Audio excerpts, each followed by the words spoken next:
nós temos aqui o nosso plano de aula, né? Primeiro, nós estamos dando boas-vindas a todos à nossa aula de escola dominical. É um prazer a gente poder voltar aqui. Nós temos uma mocinha aqui que vai nos ajudar na apresentação, né? Que é essa moreninha gordinha aqui. Mas eu quero primeiro apresentar o plano de aula para vocês. Primeiro, nós vamos ver a classificação de uma doença por sua difusão geográfica. Porque não adianta a gente falar sobre doença se a gente não sabe o que é.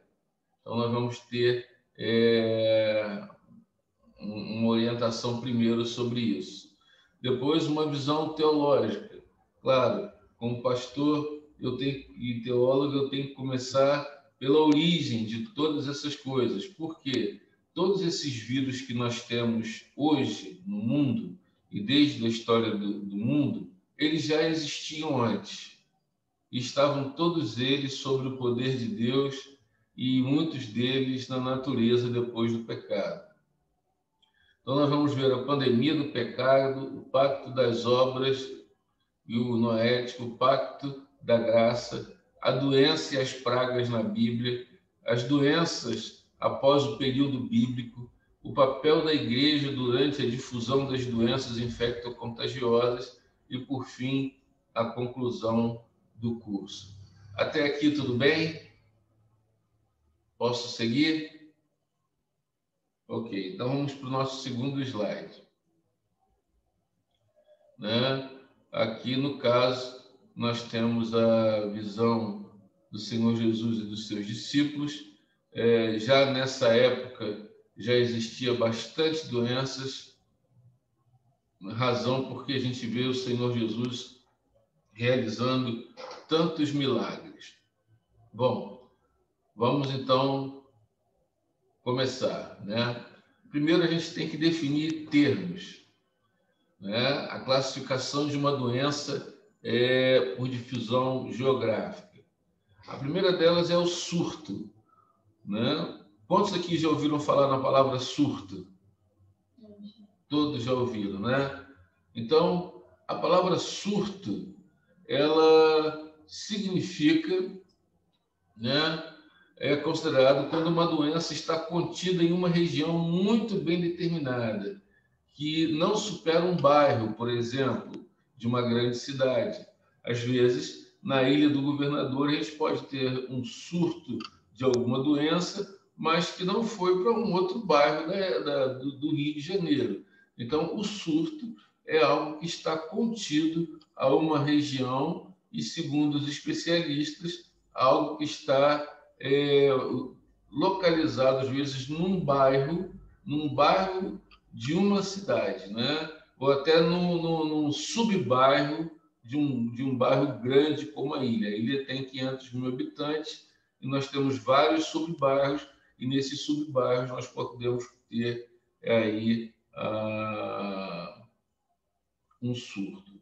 O segundo é epidemia, que é uma palavra que a gente ouviu muito no início do ano passado, quer dizer, início do ano passado, né? Janeiro, fevereiro. A epidemia ela ocorre quando vários surtos ocorrem em muitas áreas da cidade ou diversas cidades de um estado. Foi assim que o coronavírus começou no Rio de Janeiro e em outras cidades, né? Inicialmente, ela era uma epidemia e a própria Organização Mundial da Saúde a considerou no início dessa forma, né? E a endemia, esse parece ser um termo que às vezes a gente não escuta tanto.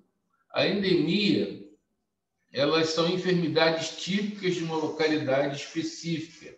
Por exemplo, o Brasil já teve várias doenças endêmicas. Uma das mais conhecidas ocorreu na década de 80, que foi a chamada doença de Chagas. Quantos já lembram disso? Né? A doença de Chagas, que era uma endemia rural e que ao longo dos anos teve a sua incidência melhorada, embora permaneça né, como uma das doenças graves no Brasil, que afeta cerca de 8 milhões de pessoas e que mata 12.500 pessoas por ano. Qual o cuidado que nós devemos tomar aqui? A doença de Chagas é transmitida pelo barbeiro. Então, você vai tomar um caldo de cana na rua. E se tiver um barbeiro ali e ele for moído com aquele caldo de cana e você toma aquilo, você contrai a doença de Chagas. A mesma coisa acontece com o açaí. Durante um bom tempo, o Ministério da Saúde proibiu, né, que se vendesse açaí, porque muitas pessoas estavam contraindo a doença de Chagas porque o inseto estava misturado com a fruta, né? Então, é uma doença que ocorre nessas áreas rurais, mas que tem um longo alcance de matança. E, por fim, a pandemia, né? Que ocorre quando a infecção se espalha não só por uma ou outra região ou outro bairro, mas por diversas regiões do planeta, ou seja, que são difusoras de enfermidades. Elas acabam alcançando todo mundo. No dia 19 de março, a Organização Mundial da Saúde declarou o estado de pandemia para o novo coronavírus, né? Então, hoje nós trabalhamos com essas áreas, por exemplo, o surto, a endemia, a epidemia, a endemia e a pandemia. Em alguns lugares, por exemplo, aqui em Volta Redonda, o prefeito está querendo colocar a questão da coronavírus como uma epidemia, e não mais como uma pandemia, porque eles já controlaram o número de mortes, o tratamento que eles fizeram deu certo, eles estão com leitos vazios, com UTIs vazias, e já não morre ninguém há bastante tempo, né? A não ser aquelas pessoas que vêm de fora da cidade, mas já num estado grave. Bom, essas são as classificações das doenças por uma área geográfica. E agora, tendo isso em mente, nós vamos entender que tudo isso também ocorre espiritualmente. E nós vamos passar para o segundo slide. Até aqui, tudo bem?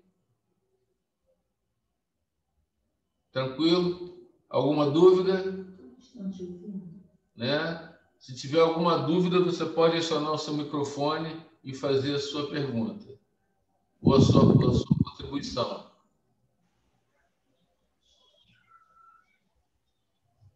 Ok? Então, vamos prosseguir. Pastor, Oi. só a nível de informação, eu até coloquei isso ontem lá no Israel de Deus, lá em Volta Redonda, a prefeitura está usando, né, aquele Anita, né, o doutor Edmilson, né, que é até um conhecido, eu conheço ele, assisti uma palestra dele sobre vacina aqui na ilha, no Congresso de Medicina, já faz alguns anos. E ele está responsável lá pelo uso da Anita, né? E virou protocolo da prefeitura. E isso fez, de fato, com que eles conseguissem reduzir bastante lá os casos graves, né? O senhor tem conhecimento disso? Lá Eu li o material dele, assisti inclusive uma palestra dele também sobre a questão de Volta Redonda, que no nosso estado é quem tem se saído melhor. Uhum. Ok, só isso aí, só para nível de informação. Tá certo. Com licença, pastor. Oi. Só a nível de experiência, né? Eu fiz o tratamento de Volta Redonda.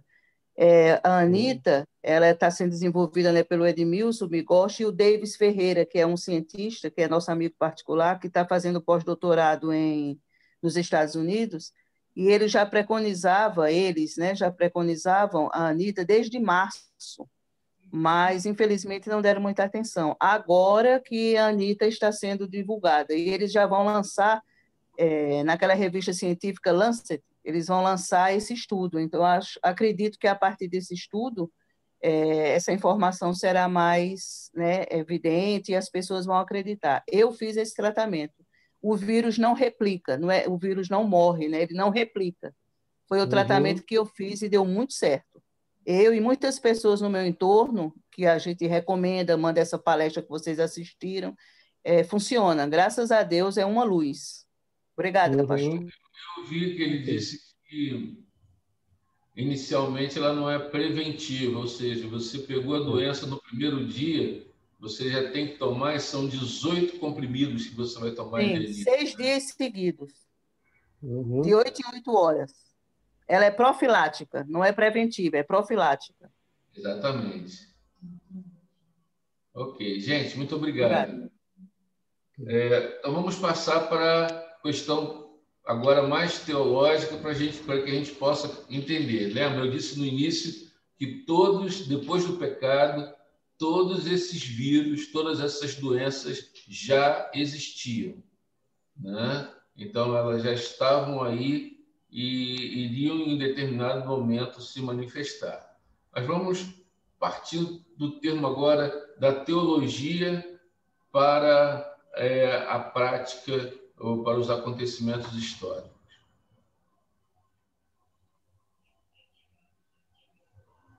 Então, a Bíblia, vocês conseguem ver ver direitinho aí o slide?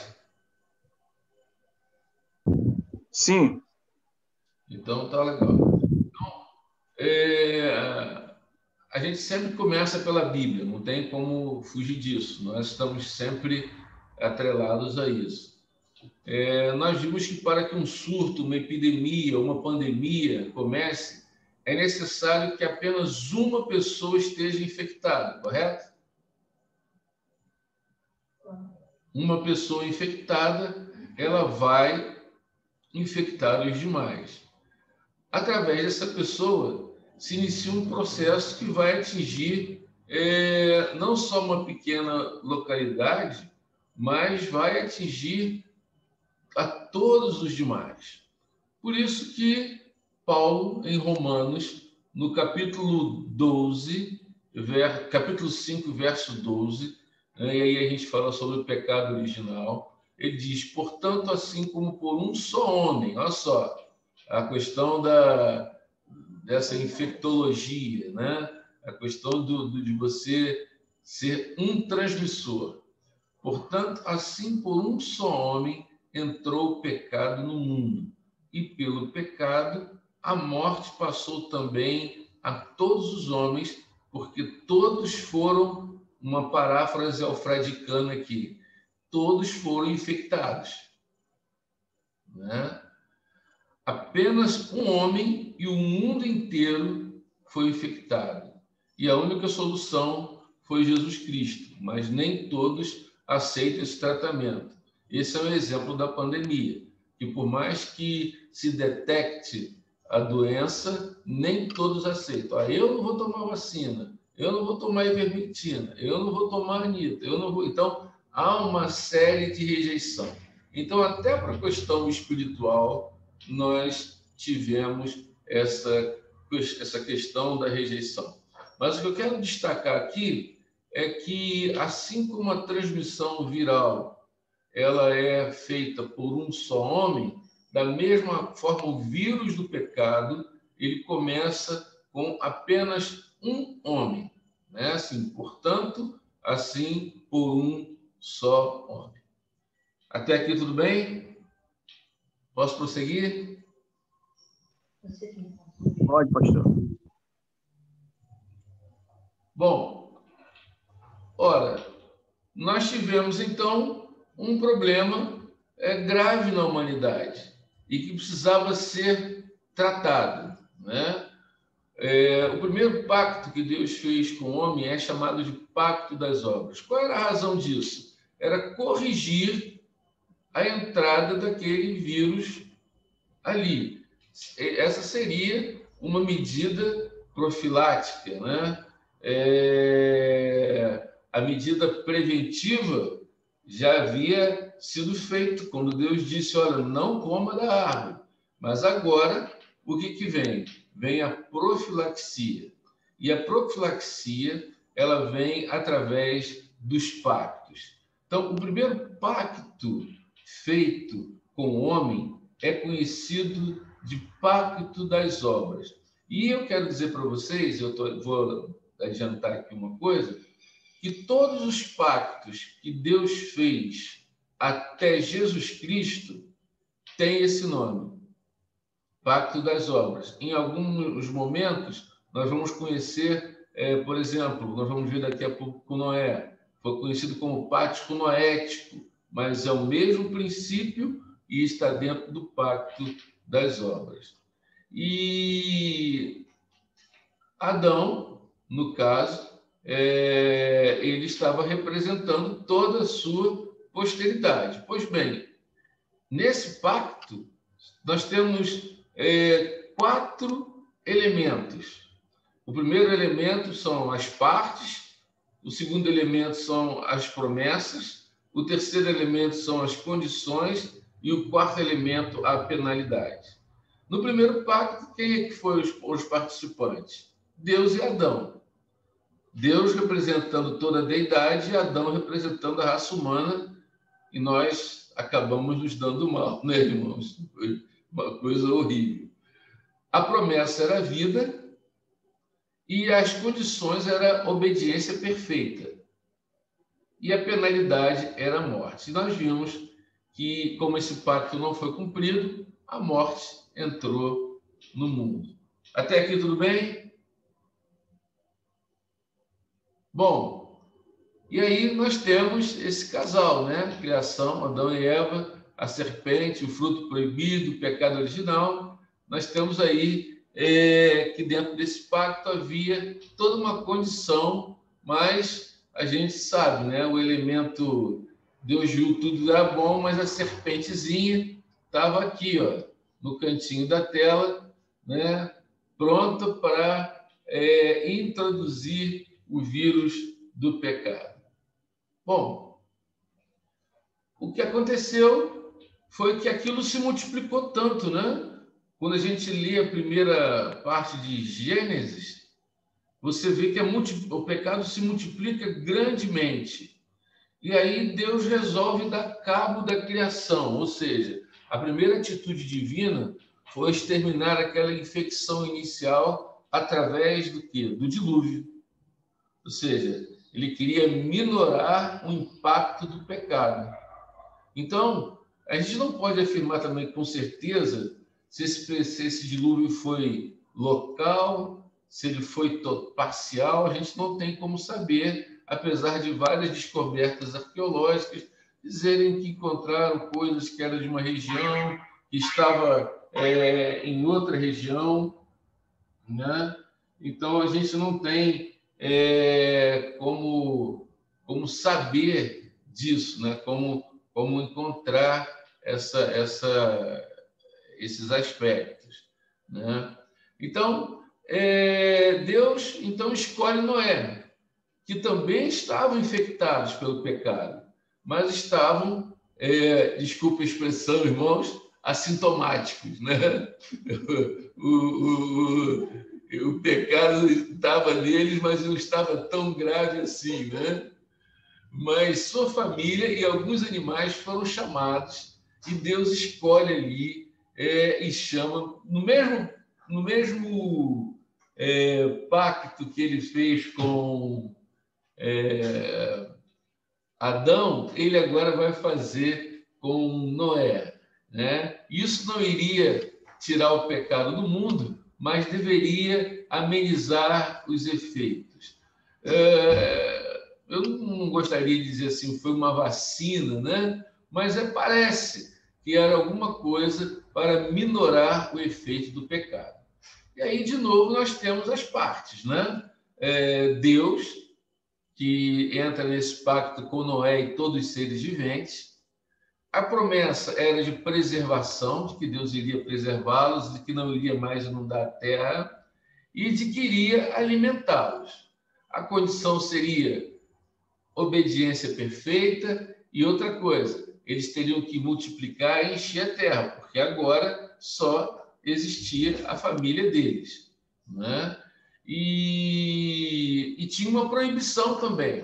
Eles não podiam comer carne com sua vida, isto é, com sangue, não comereis. Eu quero chamar a atenção de vocês aqui para o elemento sangue. A questão da proibição do sangue não foi uma coisa meramente cerimonial, mas foi uma ação também sanitária. E nós vamos ver mais na frente que o poder que o sangue de um animal contaminado pode transmitir várias doenças infecto-contagiosas e que elas podem se multiplicar e matar várias pessoas. Então, essa proibição do sangue não era apenas uma proibição cerimonial. E a penalidade seria a morte, ou seja, pena capital para o homicídio. Se alguém matasse um homem, ele seria morto, né? E apesar de tudo isso, de todas esses acordos que foram feitos, não se foi possível conter o pecado. Olha só, é tão grave como o que acontece hoje. Várias medidas foram tomadas. A gente usa máscara, a gente usa álcool gel, a gente usa luva, a gente usa lisoforme, a gente usa uma série de outras coisas. E o que acaba acontecendo? Sempre tem uma entrada, o vírus dá um jeito de entrar. E assim também acontece com o pecado. Alguma colocação, alguma pergunta, alguma dúvida? Alguém quer falar alguma coisa? Posso seguir? Ok, então vamos lá. E aqui nós temos a arca de Noé com sua família, que saiu todo mundo, todos orientados sobre o que eles deveriam fazer. Só um minutinho. Ana, vê aqui qual é a mensagem que o Adeilson mandou para mim. Só um instantinho, querido. Fala com eles que quem quer mandar, manda para a Ana Rita, que eu estou aqui e aí você não pode. Entendeu? Tá ok. Você pode falar isso. Procura Adeilson. Aqui é Adeilson. Quem tiver alguma mensagem que não está conseguindo entrar ou alguma coisa, manda mensagem de áudio para a Ana, que ela está me secretariando aqui. Tá bom? Bom, então vamos seguir. E aí eu vou entrar com algo da nossa Confissão de Fé de Westminster, uma definição que vai nos ajudar bastante. Agora, esse pacto de Deus com os homens vai ter uma virada. Por exemplo, o homem se tornou, pela sua queda, incapaz de viver por esse pacto. Ou seja, tanto o pacto feito com Adão, quanto o pacto feito com Noé. Ou seja, o pecado o deixou incapacitado de cumprir aquelas medidas profiláticas contra o erro.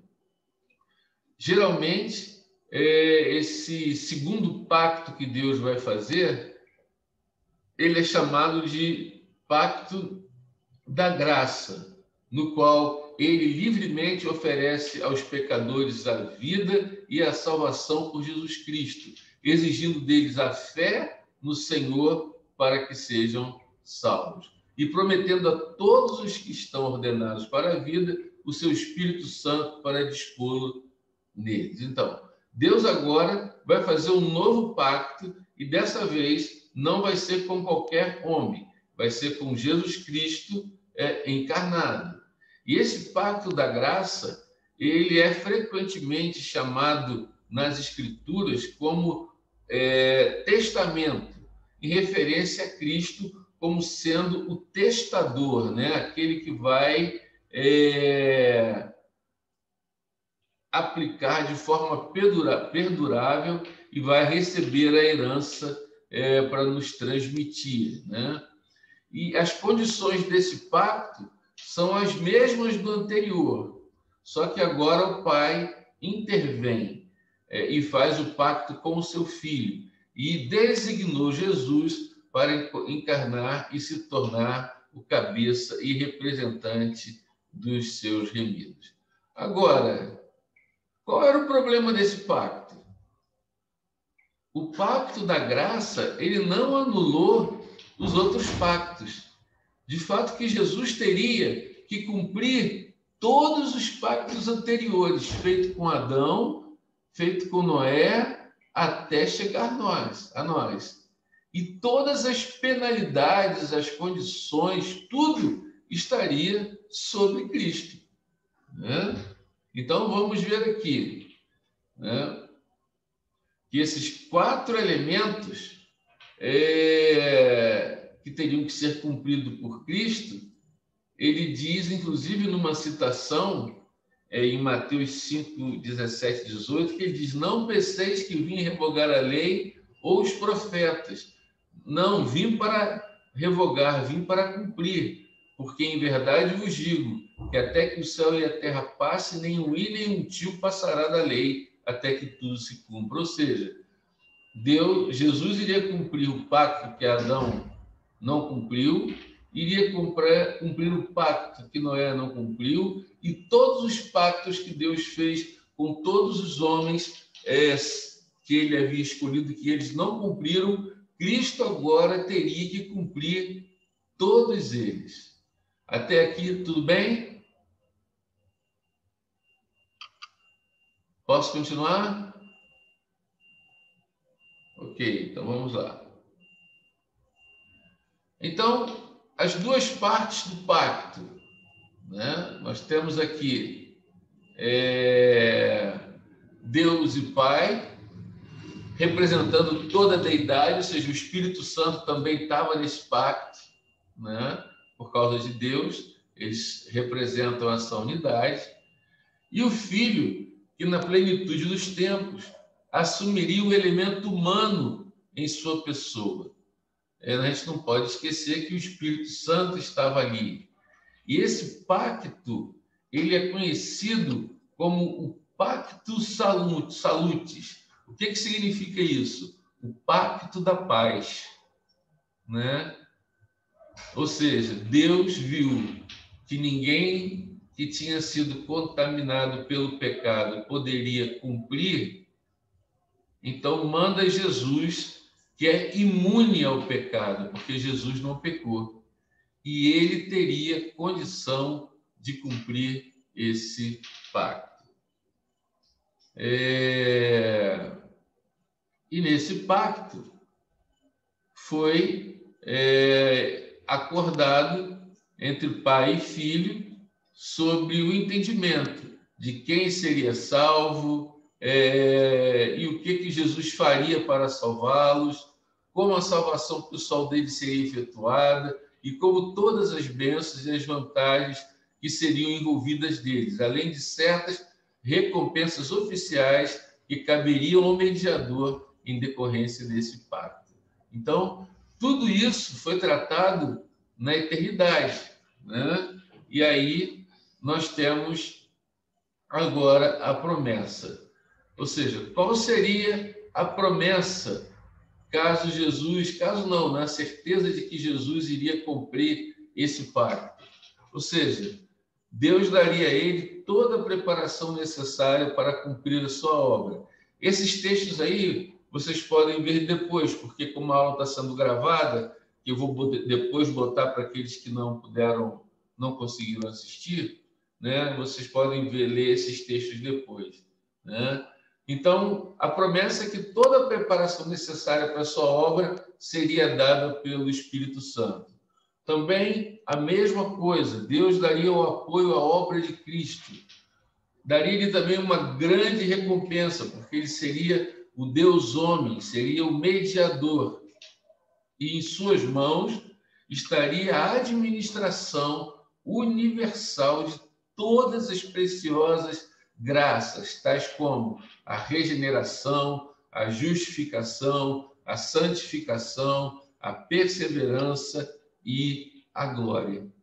Ou seja, tudo isso seria uma recompensa que seria dada a Cristo. Até aqui tudo bem? Ou seja, vamos então para as condições. A primeira condição, Deus disse o seguinte: você vai ter que nascer de mulher e vai estar sujeito à lei. Você vai ter que obedecer à lei. Essa seria uma das condições que Jesus teria que cumprir. A segunda condição, ele teria que assumir o interesse de todos os eleitos, ou seja, todas as condições rompidas, de todas as responsabilidades incorridas no pacto das obras, ou seja, tudo aquilo que o pessoal deixou de cumprir no passado, Jesus teria que cumprir. E, da mesma forma, ele teria que prestar a obediência perfeita, que é a condição do pacto da promessa do Antigo Testamento. Então, veja só, Jesus teria que cumprir o pacto do Velho Testamento e teria que cumprir o segundo pacto, gente. Tudo isso para conter, para reverter uma situação que foi a pandemia do pecado na raça humana. Mas não tinha só promessas, não tinha só partes, não tinha só condições, também teria penalidade. E qual seria a penalidade? Jesus teria que morrer para satisfazer a justiça de Deus em razão da quebra dos antigos pactos. Isso foi duro, né? Puxa vida, nossos pais não conseguiram cumprir os pactos, mas agora Jesus teria que morrer para cumprir esses pactos.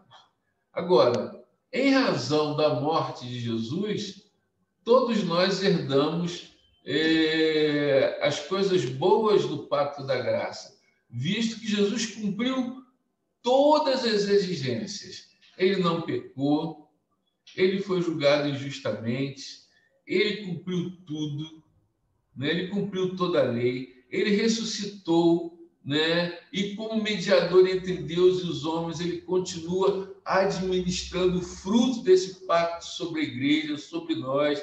Ou seja, esse pacto foi aceito por Cristo e realizado antes da fundação do mundo, porque Pedro diz lá na sua primeira epístola que o sangue de Jesus foi derramado antes da fundação do mundo, né? Porque Deus sabia que os homens não cumpririam a sua parte.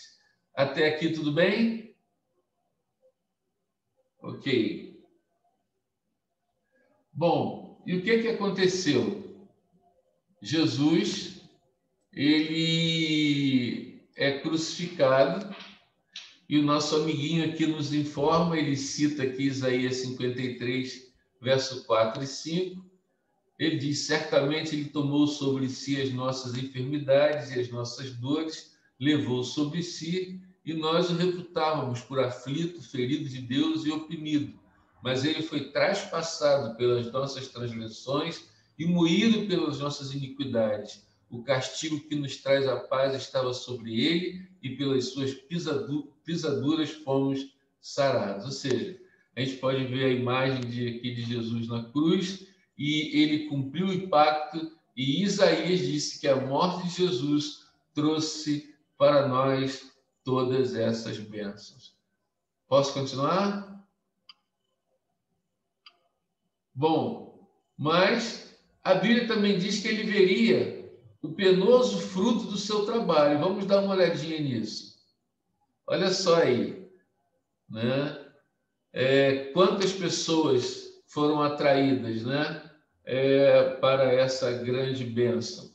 Também aqui o nosso bonequinho cita Isaías. Ele diz: ele verá o fruto do penoso trabalho da sua alma e ficará satisfeito.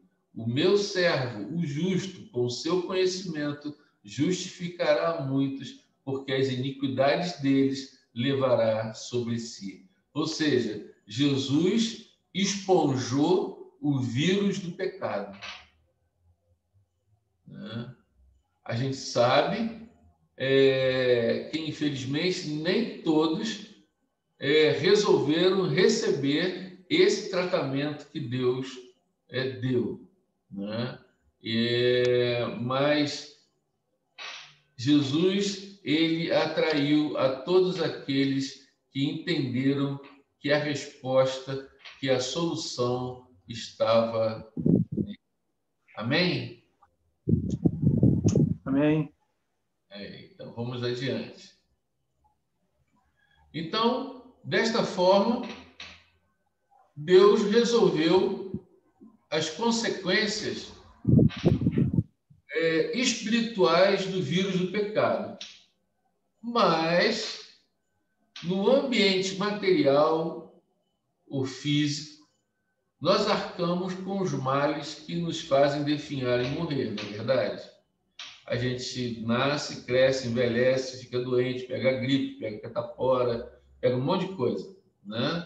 Essas coisas ficaram. Então, as promessas feitas na Bíblia falam de uma esperança após a morte e muito pouco para essa vida que foi atingida como castigo e juízo por causa do pecado. Por isso que Deus entendeu que, para nossa compreensão, ele faria novos céus e nova terra, aonde não teria mais a presença desses elementos que são mortíferos para nós. Ou seja, ele diz que nesse novo céu e nessa nova terra não vai ter coronavírus, não vai ter dor, não vai ter lágrima, não vai ter tristeza. Então, essa é a nossa esperança. Mas enquanto nós estamos aqui, nós guerreamos contra as consequências do pecado que atingiu a nossa vida física, que atingiu o nosso corpo, né? Em Romanos, capítulo 8, versos 22 e 25, diz que, porque sabemos que toda a criação a um só tempo geme e suporta angústias até agora. E não somente ela, mas também nós que temos as primícias do Espírito, igualmente gememos no nosso íntimo, aguardando a adoção de filhos, a redenção do nosso corpo, porque na esperança fomos salvos. Ora, esperança que se vê não é esperança, pois o que alguém vê, como espera? Mas se espera o que não vemos, com paciência o aguardamos. Por isso que nós vemos muitos crentes morrendo dessa pandemia, né? Eles já estão num lugar onde não podem pegar mais. Mas todos nós, servos de Deus, estamos sujeitos a passar por isso e a termos longevidade. E outros estão sujeitos a pegar o vírus e a morrer, né? Porque uma coisa que eu já disse a vocês é que Deus tem um plano, ele não tem um amuleto. Ou seja, a fé não é um amuleto. Nós vivemos baseados num plano, e nesse plano é um plano de Deus. Mas até aqui o Senhor nos tem guardado. Amém? Então eu vou passar aqui para o outro slide. Alguém quer falar alguma coisa? Não? Posso seguir? Se quiser, é só falar, tá, gente? Porque é um assunto que nós temos que trabalhar junto, porque até aqui está na minha área, mas daqui a pouco vai chegar na área de vocês, né? E aí eu vou precisar de ajuda. Bom, olha só que coisa interessante que eu achei na Bíblia. Doenças, pragas e pestilências. Eu nem sabia, sinceramente, que existiam essas palavras. Mas, estudando, acabei achando. A palavra doença, no hebraico, é madiv, é uma enfermidade que pode ser colocada como um surto, né? Por exemplo, quando Israel estava acampado, havia surtos em algumas tribos e não em todas. Então, essa palavra madiv, ou madivre, mas vou botar madiv, que é mais fácil para entender, ela é algo usado para determinar um surto. Há a palavra praga, que literalmente significa negar, que é uma enfermidade endêmica. Peste, né? Que é a palavra deber, ou dever, que é uma enfermidade epidêmica. E há uma palavra chamada pestilência, que é a palavra rechef, que é uma enfermidade pandêmica. Ou seja, as correspondentes em grego têm o mesmo significado. Mas vocês percebem que a atualidade desses termos, ou seja, todos esses termos que nós temos hoje em pleno século XXI, até antes, são palavras que já existiam na Bíblia e que foram usadas, inclusive, para classificação de doenças naquela época e também hoje. Então, só para lembrar, surto é considerado uma doença que está contida em uma região bem determinada e que não supera um bairro, por exemplo, numa grande cidade, num bairro de uma grande cidade. Epidemia ocorre quando vários surtos ocorrem em muitas áreas de uma cidade ou diversas cidades de um estado. Endemia são enfermidades típicas de uma localidade, como nós vimos na questão do barbeiro, né? Da doença de Chagas. E a pandemia, que ocorre quando a infecção se espalha em diversas regiões do planeta e várias regiões são difusoras da enfermidade. Tudo isso aqui nós encontramos na Bíblia. A Bíblia ela vai nos mostrar que tudo isso ocorreu não só espiritualmente, mas também ocorreu entre os povos daquela época, inclusive na Idade Média e em diante, que nós vamos estar abordando. Alguma dúvida até aqui? Alguém quer falar alguma coisa, alguma contribuição? Se quiser, fala, gente. Vai ajudar bastante. Bom, então vamos seguir. Vamos lá. Vamos ver, no caso aqui, a primeira praga. Essa primeira praga que surgiu na Bíblia.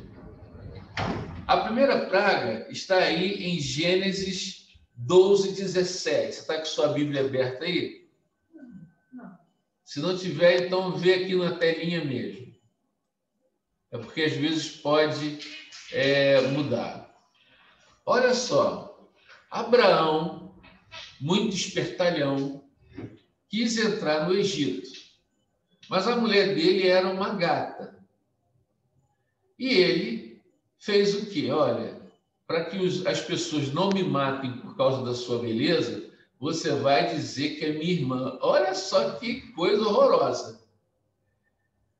Mas não deu outra. Entrou na cidade e Faraó botou um olhão em Sara e tomou-a por mulher. Ora, Deus tinha um plano para Sara e que não podia ser cumprido através de Faraó. Tinha que ser cumprido através de Abraão. O que aconteceu foi que o verso 17 diz: porém o Senhor puniu Faraó com grandes pragas. Né? E aqui, a palavra praga aqui é a palavra negar. Só que ela vem acompanhada da palavra gadol, que significa grande. Ou seja, toda a terra do Egito sofreu uma doença infecto-contagiosa. Foi a primeira vez em que uma cidade foi toda ela contaminada. E o que acontece? Um texto hebraico nos dá a entender que essa praga atingiu as pessoas através de úlceras, né? E que também matou diversos animais. Então, nós temos aí, podemos dizer, a doença aviária, nós temos aí várias outras doenças na área de zoonose, né? de doenças de zoonose que atingiram os animais.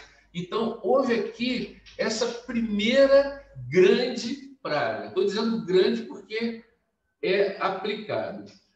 Lembra que, na época, o Egito era uma das maiores nações existentes. Abraão não passava de uma família grande, mas o Egito era um país. O Egito é uma das nações mais antigas do mundo. Então, essa foi a primeira. Segundo alguns comentaristas, eles afirmam que poderia ter sido um caso de varíola ou até mesmo de lepra, que também é uma das doenças mais antigas da história humana, né? Pois a palavra hebraica, ela pressupõe o aparecimento de manchas, de pústulas, e tudo isso foi produzido por Deus. E produzido como? Através de uma doença viral. Ou seja, não sei se vocês vão ter a mesma compreensão do que eu.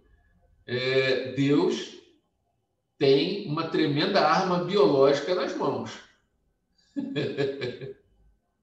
Não é verdade?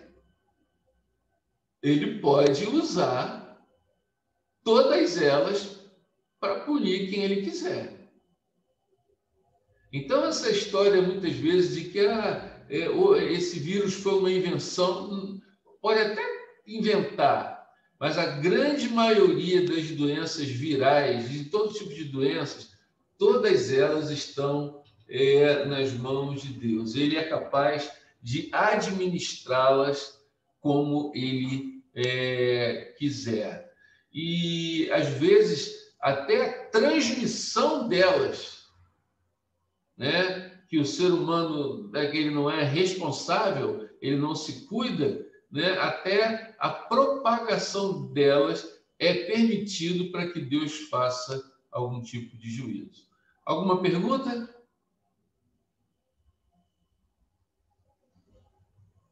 Vocês estão sendo muito bondosos comigo. Então, vou continuar.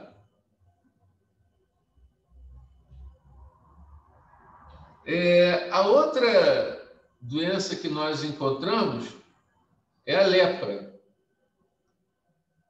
Vocês estão conseguindo ver os slides direitinho? Hoje não se usa mais esse nome, né? Até porque é uma coisa que agride as pessoas. Mas na Bíblia, ela aparece assim. Em algumas versões mais novas, o nome lepra foi trocado por hanseníase. E em algumas outras foram trocadas pela palavra manchas, né? Mas a versão que eu uso, ela não trocou nada não, ela falou lepra mesmo. Então, vamos seguir aqui.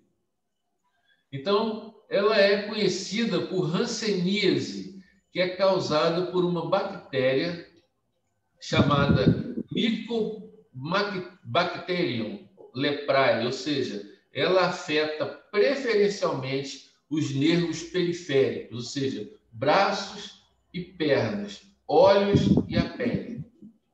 né? Então, atua geralmente nessa parte do corpo. A transmissão da hanseníase, que eu não sabia como era, né?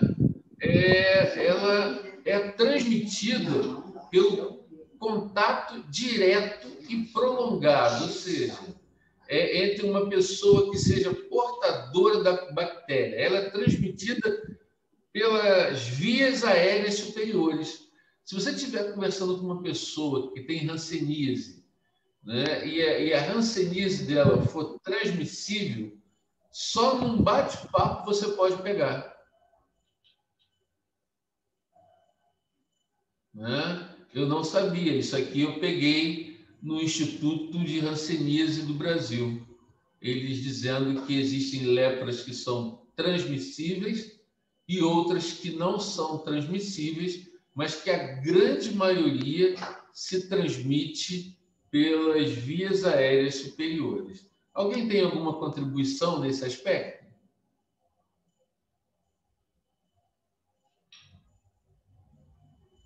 Carlinha, Andréia, alguém mais que esteja... Deixa eu ver se tem mais alguém aqui. Adeilson parece que saiu. Alguém mais tem? Só ativar o áudio, Carla, que aí você pode falar aí. Não tem, não? Então, tá bom. Então, reparem como isso acontecia. Naquela época, não existia uma preocupação em detectar o leproso. Às vezes, só se sabia que aquela pessoa estava com lepra quando já estava muito perto e a pessoa era contaminada. Né? Então, essa era uma coisa perigosa que existia naquele período. Né? Havia uma falta de informação e as pessoas acabavam pegando. Não havia um tratamento para a maioria dessas doenças contagiosas. O Dr. Russell Shedd dizia que, em alguns casos, nem se tratava de lepra. Às vezes era uma micose, mas tinha mancha, as pessoas detectavam como lepra. Né? Então, a única maneira de se fazer um tratamento naquela época era isolar os enfermos. E aí, em Números, capítulo 5, de verso 1 até o verso 4, Deus dá uma direção para que esse tratamento fosse feito.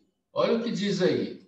Disse o Senhor a Moisés: ordena aos filhos de Israel que lancem fora do arraial todo leproso, todo aquele que padece de fluxo e de todo imundo por ter tocado em algum morto.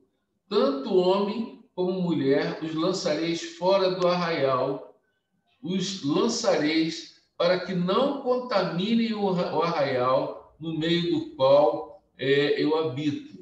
Os filhos de Israel fizeram assim e os lançaram fora do arraial, como o Senhor falara. E Moisés, assim, falaram a Moisés, e assim fizeram os filhos de Israel. Nós podemos dizer que era uma pandemia, pois essa doença chegou até na Síria, como nós vemos no livro de 2 Reis, capítulo 5, verso 1. Ou seja, a pandemia, a lepra, ela girou o mundo inteiro. Ela é considerada a primeira pandemia da história. Então, o que eles fizeram? Não tinha tratamento? Colocavam para fora do arraial para não contaminar. O que acontecia? Algumas pessoas eram curadas. E também, segundo alguns comentaristas, elas já não eram curadas da lepra. Elas eram curadas daquilo que o pessoal chama de pano branco, né? Mancha branca, que não era lepra, mas foi curado. E eles eram readmitidos no arraial, né? Ficavam 7 dias isolados e não tendo nenhum tipo de deterioração da pele, eles eram reintegrados. Mas os leprosos verdadeiros não tinham cura para eles, a não ser que houvesse uma intervenção divina. Mas eu quero que vocês percebam que a primeira atitude foi o quê? Isolamento. E qual é a atitude que nós estamos tomando hoje com a Covid? Isolamento, quarentena. Ou seja, a ideia é de que a quarentena tem um efeito positivo. Qual é o efeito positivo? Ela não cura, mas ela impede a propagação da doença. Então, quando a gente vê muita gente na praia, sem máscara, em festas e ambientes, fazendo um monte de coisa que não deve, e sem guardar, se cuidar, você vê que elas quebram uma quarentena e elas contaminam um número enorme de pessoas. Então, o que Deus quis evitar foi que todo o arraial fosse contaminado. Então, nós temos aqui a primeira quarentena, uma primeira pandemia, porque até um dos grandes soldados da Assíria, né? Esqueci o nome dele agora, Naamã, que era leproso, né? Ele já estava na Síria, que estava bem distante dali, estava com lepra, então a lepra ela foi considerada a primeira pandemia da história. Posso prosseguir? Alguma contribuição? Andréia, pode falar. Então, pastor, a gente está aqui comentando que o isolamento antes foi uma forma de exclusão, né? Assim, excluir as pessoas. Agora é uma proteção, né? É uma forma de proteger, assim, o que a gente fala de isolamento, né? Para a gente proteger as famílias. Então, a gente está numa outra fase, uma coisa diferente. As pessoas deveriam se ater a isso, né? É proteção hoje. É verdade. É o que a gente estava comentando aqui. Não, tá certo, sim. Apesar também de que eu creio que quando eles colocaram essas pessoas para fora do arraial, eles protegeram os que não tinham, mas não ofereceram tratamento para os isolados, entendeu? Eles foram deixados lá para morrer. Exclusão, excluíram eles, realmente. Né? Exatamente. É muito difícil a gente ler isso, né? Nós vimos todo aquele seriado, né? Que mostrou bem isso sobre Moisés, né? Tinha umas partes erradas e tudo, mas uma coisa é a gente lê, outra coisa é a gente vê imagens, né? E eu lembro que foi bem impactante, né? Ver que eles iam para cavernas, né? Ficavam em cavernas. Isso. Cidade de refúgio. Terrível. Ok. Então, posso seguir aqui? Vamos lá. Agora, uma outra doença que foi também, por incrível que pareça, se tornou uma doença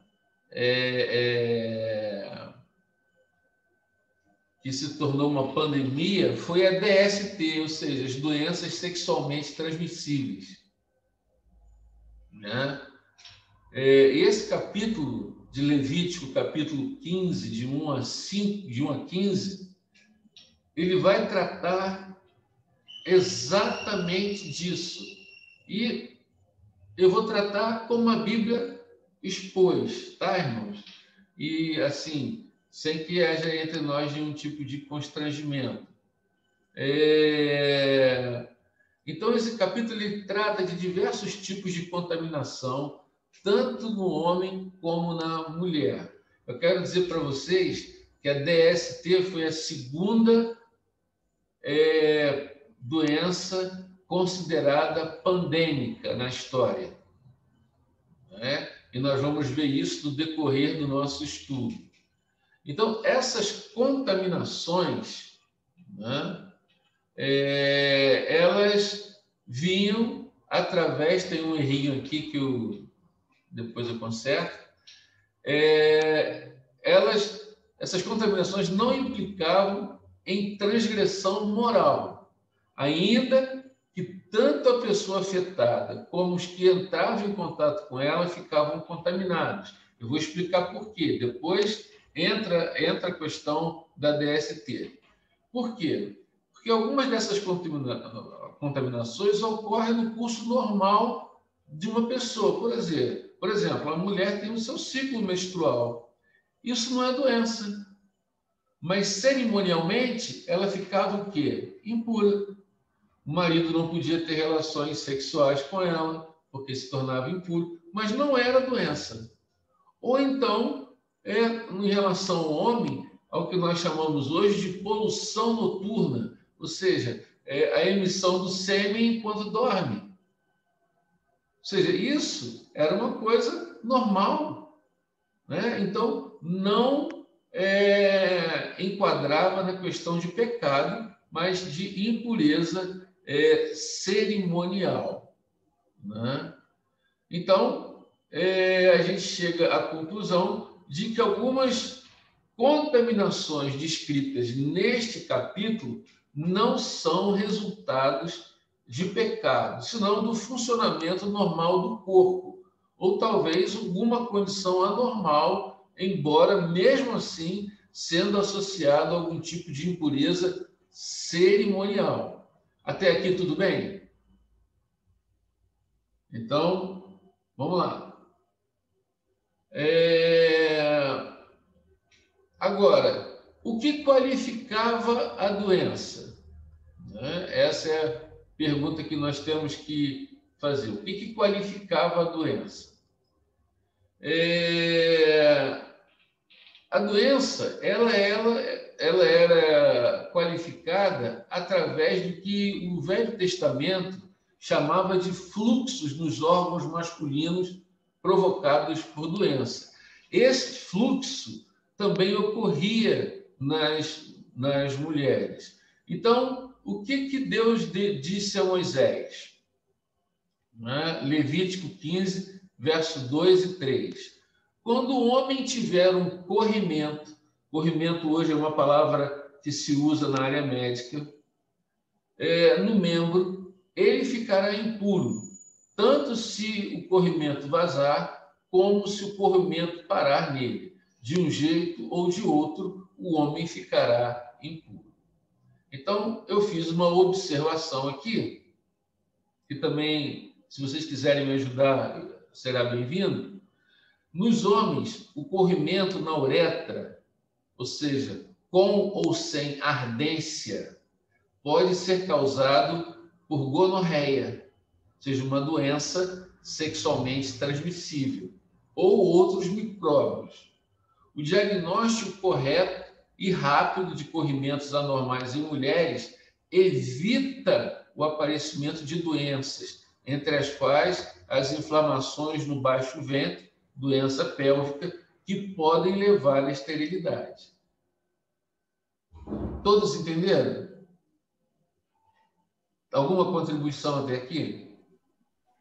Então, eu estou explicando o que Deus quis dizer com a palavra corrimento, que hoje é usado no meio médico. Né? Oi. Alguém quer falar? Não, pastor, pode seguir.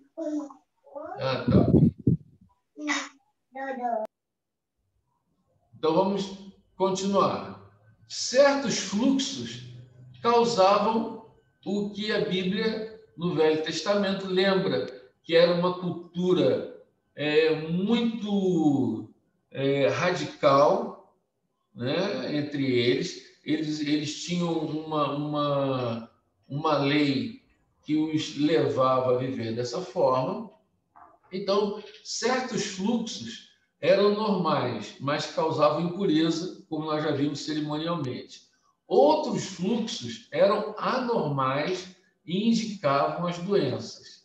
Então, as doenças venéreas eram usualmente transmitidas através das relações sexuais promíscuas, pois elas claramente eram associadas ao pecado. Por exemplo, sexo anal, né, que é praticado por homossexuais e até praticado por casais heterossexuais.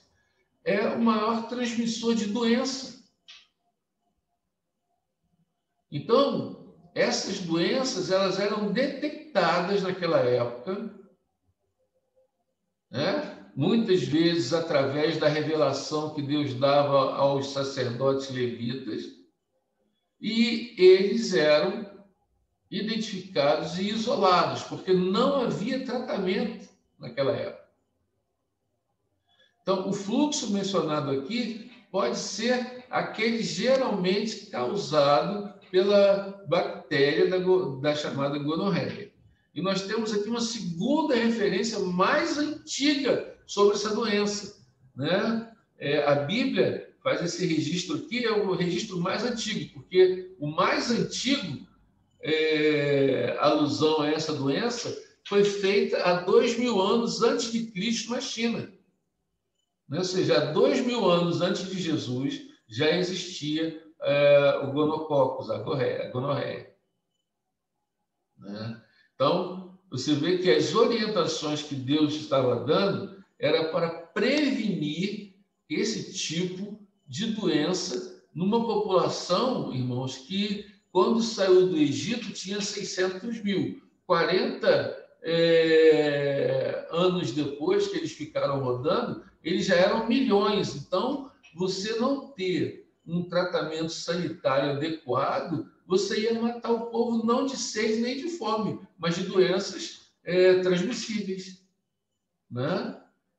Então, essa doença é uma doença sexualmente transmissível, causada por uma bactéria chamada como Neisseria gonorreia, ou seja, e os humanos são os únicos hospedeiros naturais dessa doença, né? Agora, esse fluxo também pode ser identificado como biliariose urinária, ou, aí também vocês podem me ajudar, chamado como a esquistossomose, um flagelo bastante comum no mundo antigo. Eu vou passar um quadro agora só para vocês terem uma ideia. Dá para ver direitinho?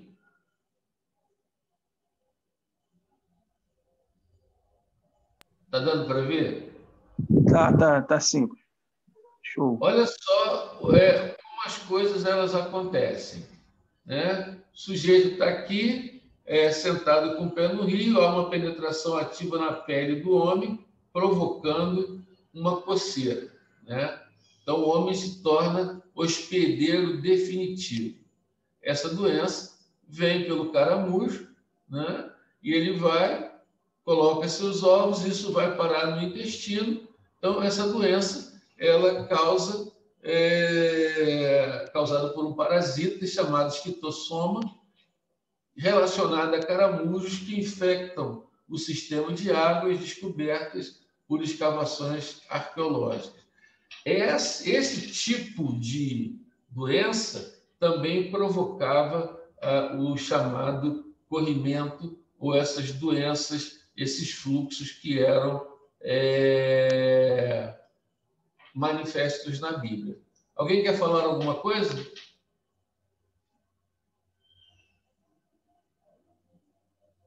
Olha, ou eu fiz tudo muito certinho, ou vocês estão com vergonha.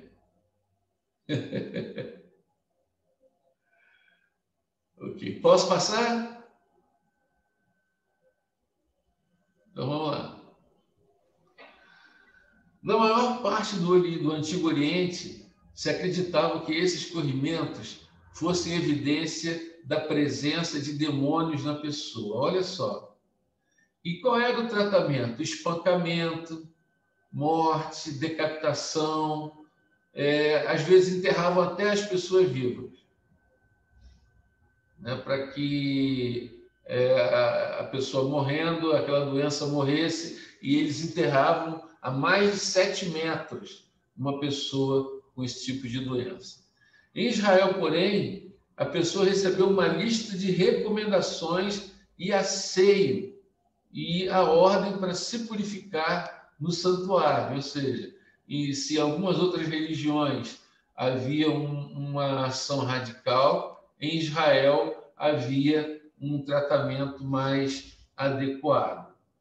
Talvez nós achamos que essa lei era muito severa, mas é preciso considerar que nesse tempo, milhares de anos atrás, como a doença, como nós vimos a gonorreia, como essas doenças venéreas eram incuráveis naquela época, como a AIDS hoje. A AIDS não tem cura. O sujeito toma um batalhão de remédio, ele consegue se manter, né? Mas é uma pessoa que não pode ter uma vida normal. Ele pode andar, mas se ele for se relacionar com outra pessoa, ele pode transmitir, desde que não tome os cuidados devidos. Então, o medo de que se isso se espalhasse era algo que tomava conta do mundo antigo. Então, por isso, as proibições impostas para esses indivíduos era para que eles não se sentassem no mesmo lugar que as outras pessoas sentavam, e para que evitassem relações sexuais, e etc, etc, etc. Né? E pode ser considerada como uma medida de inspeção sanitária para evitar a transmissão da doença para outras pessoas, uma vez que suas causas eram desconhecidas. E uma coisa que a gente entende é que tudo que era desconhecido no passado em relação a saúde das pessoas eram considerados demônios. Apenas Israel tinha um protocolo de tratamento para algumas doenças, mas a maioria das outras pessoas ou elas eram isoladas ou elas eram mortas, né? Mas aqui nós temos esse tipo de tratamento em Israel. Né? Que horas são, velho? Meio-dia. 5h30. Nós vamos ter mais 5 minutinhos, tá? E aí a gente continua domingo que vem, tá ok? Vou terminar só essa partezinha aqui, né?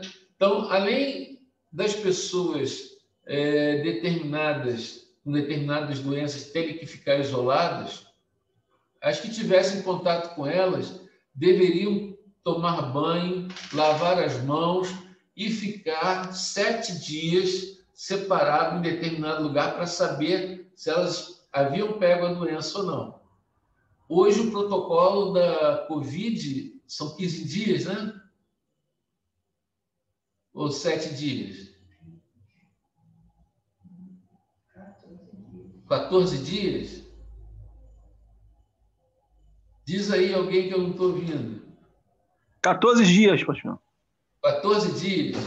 Então. 14 estavam querendo reduzir para 10. Mínimo de 14. Ah, Mínimo de 14. Reduzir para 10. Então. Não, era 14 o protocolo, né? Desde o começo. Depois veio um novo protocolo baixando para 10. Mas aí agora eu acho que já retornou novamente para 14 por causa da nova onda. Então, vocês percebam uma coisa, todas essas coisas, elas eram para prevenir doenças infecto-contagiosas que, de alguma forma, pudesse atingir a coletividade. Então, o asseio era exatamente para impedir que essas doenças fossem para frente. É claro que nem todos atendiam a isso, como hoje nem todos obedecem aos protocolos. Mas a diferença é que naquela época eles tinham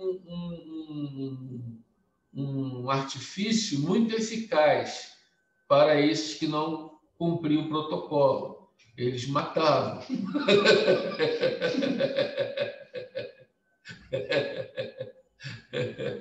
Então, existem muitos trechos em Levítico, né? E na lei mosaica, que tratam de aspectos sociais.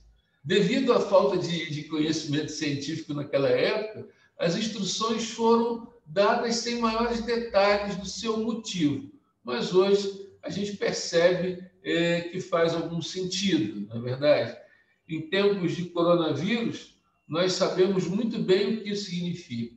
Se hoje, com a ciência e a tecnologia avançada que temos, a orientação é para nos isolar, quanto mais naquela época, né? Então, a gente percebe que muita coisa que era usada há milhares de anos atrás, nós também estamos usando hoje. Se não fossem as orientações de Deus, um povo com milhares de pessoas no deserto, sem nenhuma estrutura sanitária, teria sucumbido com doenças de todos os tipos. Ou seja, de alguma forma, nós vimos ali Deus agindo de forma a preservar o seu povo, né? E até os estrangeiros que vinham para Israel teriam que cumprir aquele protocolo. E as mulheres com fluxo de sangue, né? A gente sabe que existia o fluxo menstrual normal, mas existia uma doença em que as mulheres tinham um fluxo contínuo, né? Era uma doença que causava uma hemorragia constante.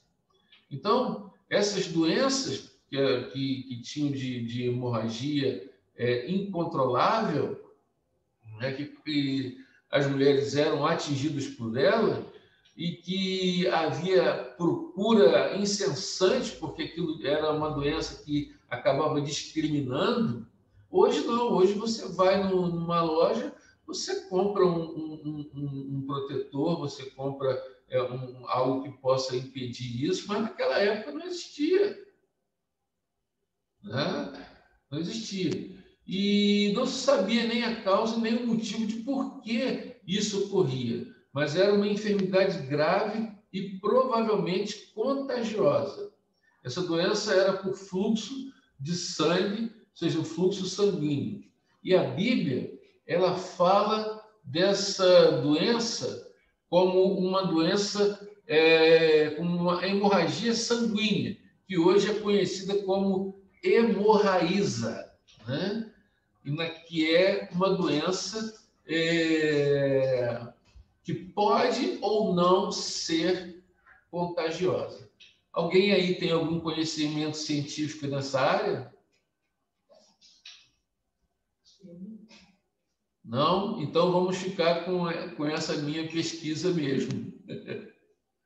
Essa doença é de origem ginecológica, caracterizada pela perda constante de sangue, ou seja, uma menstruação constante que havia na mulher, né? Esse sofrimento, nós podemos dizer que ela fazia que elas fossem discriminadas na sociedade. Elas não podiam morar nas suas casas, eram rejeitadas pelas suas famílias, e o tratamento para elas era como se fosse um tratamento para os leprosos, né?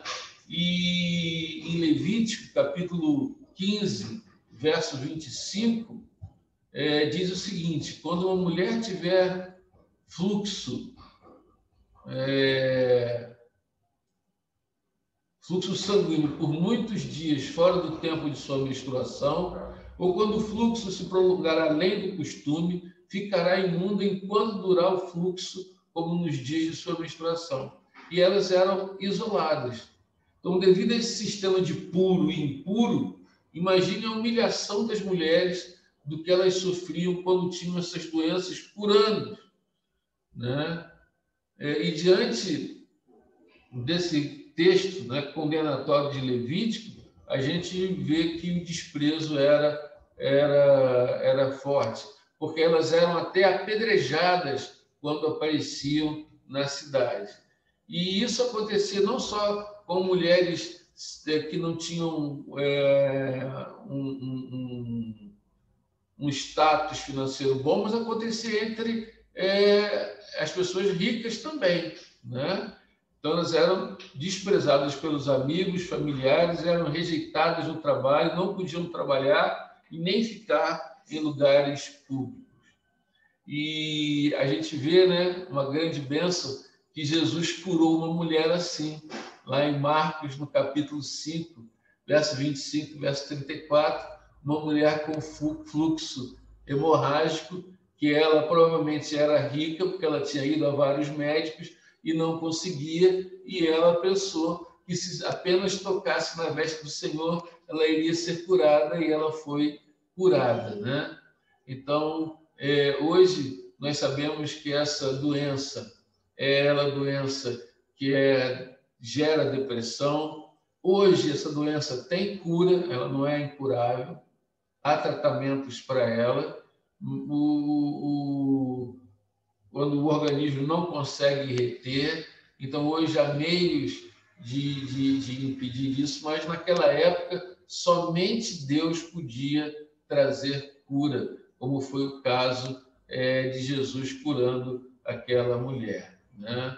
É claro que hoje muitas que têm esse problema e que estão se tratando têm a oportunidade de ter um absorvente, alguma coisa assim, mas naquela época não existia. Existia o que Isaías chamava de trapo de imundícias. Eram panos que as mulheres juntavam para que pudesse evitar a passagem do fluxo.